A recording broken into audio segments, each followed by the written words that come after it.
कैसे हो माइनक्राफ्ट के दीवानों। तो आज की माइनक्राफ्ट वाली वीडियो में मैं एस्केप करने वाला हूँ एंडर ड्रैगन और वार्डन के बेडरॉक प्रिजन्स, और इनके प्रिजन्स सच में बहुत ज्यादा मुश्किल होने वाले हैं। तो आप वीडियो को एंड तक जरूर देखना ताकि पता तो चले मैं इनके प्रिजन्स एस्केप कर भी पाता हूँ या हमेशा के लिए वही बंद रह जाऊंगा। और जरा ये देखो मैं कितना ज्यादा क्लोज हूँ 7 लाख सब्सक्राइबर्स के। तो जिसने सब्सक्राइब नहीं करा वो फटाक से कर दो। Let's begin. तो वार्डन की केज की शुरुआत कुछ इस तरीके से होती है। साइड में क्राफ्टिंग टेबल दिख रही है, डिस्पेंसर और टारगेट ब्लॉक्स भी दिख रहे हैं और काफी सारा लावा भी है यहाँ पर। लेकिन मैं तो बंद हूँ एक छोटी सी जगह पर। तो थोड़ा बहुत ढूंढने के बाद यहाँ पर मेरे को एक आइटम फ्रेम दिखता है जिस पर मैंने क्लिक करा तो मेरे को एक वुडन प्लैंक मिल गया। तो अब मैं समझ गया था चारों तरफ वुडन प्लैंक्स होने वाले हैं। तो एक एक कर सबको मैंने कलेक्ट कर लिया। तो अब तो समझ ही गए होंगे मैं क्या करने वाला हूँ। जो साइड में क्राफ्टिंग टेबल है उसमें मैं अपनी बोट बना लेता हूँ और बोट को प्लेस कर सीधा बोट में बैठ जाऊंगा। लो इस छुटकू सी जगह से तो बाहर निकला। बाहर आने के बाद पता चला यहाँ पर स्नो ब्लॉक्स भी लगा रखे हैं। तो जितनी भी यहाँ पर चीजें हैं मैं सबको कलेक्ट करने वाला हूँ। जैसे कि हमारे ये सारे आइटम फ्रेम्स और ये क्राफ्टिंग टेबल भी कलेक्ट कर लेते हैं। और जब मैंने क्राफ्टिंग टेबल तोड़ी उसके पीछे बैरल रखा हुआ है एंड बैरल के अंदर से मेरे को एक ट्रैप डोर मिल गया। चलो ये भी ठीक है। वैसे तो ये रूम बहुत बड़ा है एंड इसमें चीजें भी काफी सारी है। जैसे कि सामने ये टारगेट देखो, ये डिस्पेंसर एक दूसरे से लिंक्ड है। तो मेरे को कुछ ना कुछ जुगाड़ करना होगा जिससे कि मैं टारगेट को शूट कर पाऊं। एंड लावा में रैंडम क्लिक्स करने के बाद लावा के अंदर से एक चेस्ट खुलती है जिसके अंदर से मेरे को एक कर्व्ड पंपकिन मिल गया और एक लेड मिल गई। तो देखो मेरे पास कर्व्ड पंपकिन भी है, स्नो भी है, और अगर मैंने यहाँ पर स्नो गोलम बना लिया तो मेरे को उससे स्नो बॉल्स मिल जाएगी जिसको मैं टारगेट पर शूट कर सकता हूँ। लेकिन दिक्कत ये है मेरे पास शावल नहीं है तो मैं स्नो बॉल्स भी कलेक्ट नहीं कर सकता। इस बड़े से रूम में थोड़ा बहुत और ढूंढने के बाद मेरे को एक छोटा सा रास्ता दिखता है जिसमें मैं ट्रैप डोर लगाकर इजीली जा सकता हूँ। और एक काम करते हैं ट्रैप डोर को वापस से कलेक्ट कर लेते हैं। तो यार मैं रूम में तो आ गया था लेकिन यहाँ पर मेरे को कुछ भी नहीं दिख रहा सिर्फ इन स्टेयर्स के अलावा। और अगर मैं स्टेयर्स के ऊपर भी जाऊंगा तो यहाँ पर भी कुछ नहीं लगा रखा। और अब ऐसा लग रहा है कि मैं इस रूम में आकर फंस चुका हूँ क्योंकि इस रूम में मेरे को कुछ भी नहीं दिख रहा और ना ही मेरे पास कोई ऐसी आइटम्स है जिसका मैं यहाँ पर यूज कर सकता हूँ। लेकिन क्या आप एक बात जानते हो, अगर हम बोट को हाथ से तोड़ेंगे तो हमको सिर्फ बोट मिलेगी, लेकिन अगर हम बोट को हाइट से गिराएंगे तो बोट के टुकड़े हो जाएंगे और हमको प्लैंक्स एंड स्टिक्स मिल जाएगी। तो सबसे पहले मैंने यहाँ पर अपनी बनाई शावल और ट्रैप डोर की मदद से वापस बाहर आ गया। और यहाँ पर मैं अपना एक स्नो गोलम स्पॉन करने वाला हूँ जिससे कि मैं बहुत सारी स्नो बॉल्स कलेक्ट कर लूंगा जब तक मेरी शावल नहीं टूट जाती। स्नो बॉल्स तो बहुत सारी कलेक्ट हो गई है, लेकिन अब टास्क ये है कि मेरे को सामने टारगेट पर अच्छे से निशाना लगाना होगा। ये देखने में जितना आसान लग रहा है ये उतना आसान बिल्कुल भी नहीं है क्योंकि मैंने यहाँ पर बहुत सारी ट्राई करी, एरो निशाने पर लगी नहीं रही है। एक दो बार और ट्राई करने के बाद फाइनली मेरी एक एरो सही ठिकाने पर लग जाती है और पीछे वाले डिस्पेंसर में से मेरे को फायर रेजिस्टेंस का पोशन मिल जाता है। तो इस पोशन की मदद से मैं लावा में स्विम कर ऊपर जा सकता हूँ। और जैसे मैं ऊपर आया यहाँ पर मेरे को एक लैडर मिलती है और एक सीड मिलती है और सामने है एक बड़ी सी खाई। खुद ही देख लो यार कितना बड़ा रूम है। तो अब नीचे जाने के लिए मेरे पास सिर्फ एक चीज है जो कि है लैडर। और अगर मेरे से थोड़ी सी भी गलती हुई तो मेरी मौत पक्का है। इसका मतलब मैं इस प्रिजन में हमेशा के लिए बंद हो सकता हूँ। तो मेरे को बड़ा ध्यान से करना होगा। लो कर दिया भाई लैडर क्लच। तो इस मस्त से लैडर क्लच के लिए एक लाइक तो बनता ही है। अभी जाओ वीडियो को मस्त सा लाइक कर दो। एंड यहाँ पर एक दिक्कत हो गई, जैसे मैं प्रेशर प्लेट पे कूदा ऊपर बहुत तगड़ा सा धमाका हो गया और ऊपर से मेरी तरफ लावा भी आ रहा है। तो जो मेरे को करना है फटाक से करना होगा, नहीं तो मैं इस लावा से जल कर मर जाऊंगा। तो यहाँ पर एक चिकन को बंद कर रखा है बैरियर ब्लॉक की मदद से और मेरे पास सीड भी है। मेरे को कैसे न कैसे कर इस मुर्गी को इस प्रेशर प्लेट के ऊपर लाना होगा तब ये ब्लॉक नीचे जाएगा। एंड फाइनली ये मुर्गी उस प्रेशर प्लेट के ऊपर आ गई। तो इस मुर्गी को वापस से हटाते हैं एंड ट्रैप डोर लगाकर इस टनल के अंदर जाते हैं। और जैसे ही मैं उस डरावनी सी टनल के अंदर घुसा उस मुर्गी ने वापस से बंद कर दिया। तो थोड़ा सा वेट करा और जैसी मुर्गी हटी मैंने अपनी क्राफ्टिंग टेबल लगा दी यहाँ पर। भाई मैं कोई रिस्क नहीं लेने वाला। तो थोड़ा सा आगे जाने के बाद मेरे को दिखता है ये पानी और ऊपर रोशनी। तो पानी की मदद से मैं ऊपर तो आ गया था लेकिन ये रूम उससे भी ज्यादा खतरनाक, भाई पूरा लावा भर रखा है। तो बड़े ध्यान से यहाँ पर जंप्स कर और लावा से बच कर मैं इस रूम के काफी क्लोज आ चुका हूँ। एंड एक जंप के बाद मैं इस रूम के अंदर भी घुस गया और यहाँ पर बहुत ज्यादा अंधेरा है, लेकिन कुछ ही देर में मेरे को रोशनी दिखती है और ये लो कर दिया मैंने वार्डन का प्रिजन पार। और नीचे पानी भरा हुआ है जहाँ पर एक प्यारी सी जंप कर मैं इस प्रिजन से हमेशा के लिए बचकर दूर जा सकता हूँ। तो इस वार्डन के प्रिजन को तो मैंने पार कर दिया, अब बारी है एंडर ड्रैगन के प्रिजन को पार करने की। एज एक्सपेक्टेड छोटा सा बेडरॉक का रूम। यहाँ पर सांस लेने की भी जगह नहीं है और इस रूम में 2 टनल है, एक तो मेरे पीछे और एक सामने की तरफ, जहाँ पर लावा भी लगा रखा है। और अगर आप ध्यान से देखो तो यहाँ पर बेडरॉक के साथ में कोई और ब्लॉक है और जैसे ही मैंने राइट क्लिक करा उसमें से मेरे को लॉग्स मिल गए।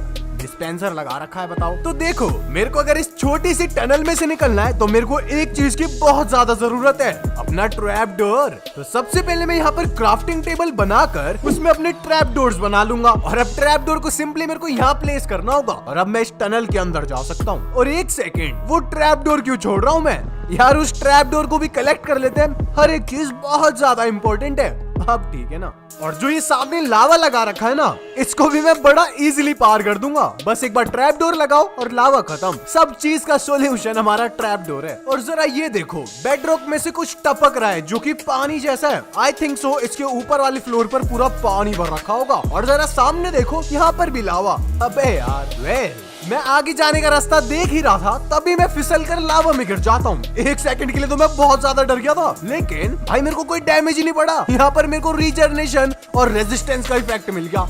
वाओ, ये पक्का कोई मैजिकल लावा है। और यहाँ पर भी लावा फ्लो हो रहा है और जैसे मैंने इस पे राइट क्लिक करा मेरे को लेदर बो मिल गई। हेलो, लेदर बो भी होता है क्या कुछ? कोई नहीं, जो मिल रहा है फ्री का माल है। इस रूम से निकलते हैं सबसे पहले तो। और मेरे को ऐसा क्यों लग रहा है कि इस रूम में कुछ ज्यादा ही हाई सिक्योरिटी है, जैसे कि ये लेजर बीम, ये कुछ ज्यादा ही डैमेज नहीं दे रही। और डैमेज खाकर रूम के अंदर तो आ गया, जहाँ पर 2 गड्ढे हैं। एक के अंदर बुक ऑफ क्विल जैसा कुछ है और साथ में और कुछ भी है। और यहाँ पर टारगेट ब्लॉक लगा रखा है। अब मैं समझ गया हूँ, जो मेरे पास एरो है सीधा टारगेट ब्लॉक पर निशाना मार देते हैं। और जैसे ही मैंने निशाना मारा मेरे को रैबिट स्ट्यू मिल गया।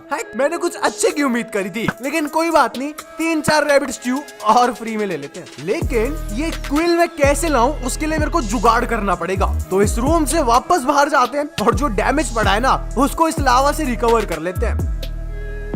और 1 मिनट, यहाँ पर भी लावा है। जैसे पहले मेरे को राइट क्लिक करने पर कुछ मिला था, क्या पता यहाँ पर भी, देखा ना, चेस्ट रखी है यहाँ पर, जिसके अंदर से मेरे को एक्स मिल गई। और जो यहाँ पर रूम में होल है ना, इसकी मदद से ऊपर चलते हैं। और 1 मिनट, इतने सारे बैम्बूस जिसके अंदर आयरन गोलम को बंद कर रखा है और ये हमारा शिकार है। और साथ के साथ यहाँ पर पानी भी भर रखा है। आप सोच रहे हो कि पानी से क्या? भाई पानी से मेरे को डैमेज पड़ गया यार, ये सही है। लावा से हेल्थ बढ़ रही है, पानी से डैमेज पड़ रहा है, अलग ही नशे चल रहे हैं। खैर, सामने जो ये बैम्बूस दिख रहे हैं, सबसे पहले इनको कलेक्ट कर लेते हैं। ये काफी चीजें बनाने में हेल्प आने वाले हैं। और 1 मिनट, ये एक्स कुछ ज्यादा ही फास्ट नहीं है। तो बैम्बूस कलेक्ट करने के बाद मेरे को एक और सबसे मेन काम करना है।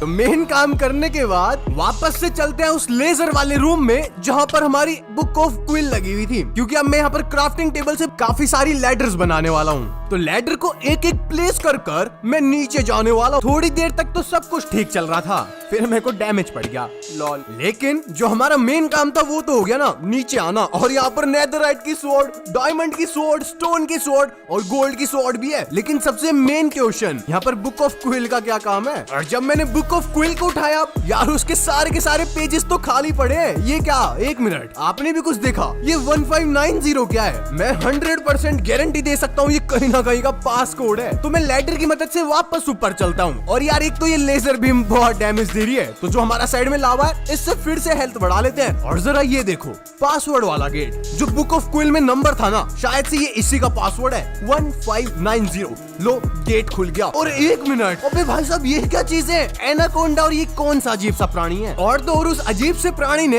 एनाकोंडा को मार दिया। थैंक यू मेरा काम आसान करने के लिए। लेकिन यार, ये इतना शक्तिशाली है, इसके भागने से पूरा बेडरॉक का केज कांप रहा है। अगर ये मेरे ऊपर चढ़ गया ना, बहुत बुरी हड्डियां टूटने वाली है मेरी। लेकिन ये बेचारा तो 1-2 नेदरराइट की स्वॉर्ड में ही मर गया। लेकिन देखने वाली बात ये है, इस बड़े से बेडरॉक के रूम में कुछ भी नहीं है सिवाय इस बैरल के। और उस बैरल के अंदर से मेरे को 2 स्नो बकेट मिल गई। लेकिन फिर भी मैंने यहाँ पर रीचेक कर लिया, लेकिन मेरे को कुछ नहीं मिला स्नो बकेट्स के अलावा। तो वापस से पासकोड डालकर बाहर चलते हैं। एंड यहाँ पर बस अब एक रास्ता बचता है जिससे कि मैं बाहर जा सकता हूँ, ये ऊपर पानी वाला रूम। लेकिन जो आप ऊपर छेद देख रहे हो ना यार, वहाँ तक मैं लैडर्स की मदद से नहीं पहुँच सकता। तो उसके लिए मेरे को इन सैंड्स की मदद लेनी पड़ेगी। जब मैं इनको तोड़ रहा था तो मेरे को एक सैंडस्टोन मिलता है जिसके अंदर लेदर बूट्स छुपा रखे थे। अब तो मैं समझ गया हूँ, मेरे पास लेदर बूट्स भी है, पाउडर्ड स्नो भी है, मैं इजिली ऊपर जा सकता हूँ। और पाउडर्ड स्नो को एक के ऊपर एक प्लेस करने के बाद मैं इजिली ऊपर तो पहुंच गया, लेकिन यहाँ पर मगरमच्छ है। हद हो गई यार। एंड ये मेरे छुटकू से एरो से तो बिल्कुल नहीं मरने वाले, बहुत शक्तिशाली हैं। और तभी मेरे को ऊपर एक टारगेट और डिस्पेंसर दिखता है। उस टारगेट पर मैंने एक एरो शूट करा जिसमें से मेरे को एक कुछ अजीब सी चीज मिलती है, एंडर स्टाफ। वेल इसकी मदद से मैं जहाँ पर भी क्लिक करूंगा वहाँ टेलीपोर्ट हो जाऊंगा। ये तगड़ी चीज है। तो सबसे पहले सैंड की मदद से अपने लिए थोड़ी प्रोटेक्शन कर लेता हूँ यहाँ पर। और सैंड के ऊपर चढ़कर मेरे एरोज ने एक मगरमच्छ को तो खत्म ही कर दिया, लेकिन मेरे एरोज भी खत्म हो गए हैं। तो अब बारी है इस एंडर स्टाफ को यूज करने की। एंड एंडर स्टाफ की मदद से मैं सीधा प्रिजन के बाहर आ गया। इसका मतलब एंडर ड्रैगन का प्रिजन तो मैंने पार ही कर दिया। तो आज के लिए बस इतना ही। वीडियो पसंद आई तो जरूर से लाइक करना। And shout out to Nathuram Sirvi for following me on Instagram. आपको भी शाउट आउट चाहिए तो कर लो मेरे को फॉलो।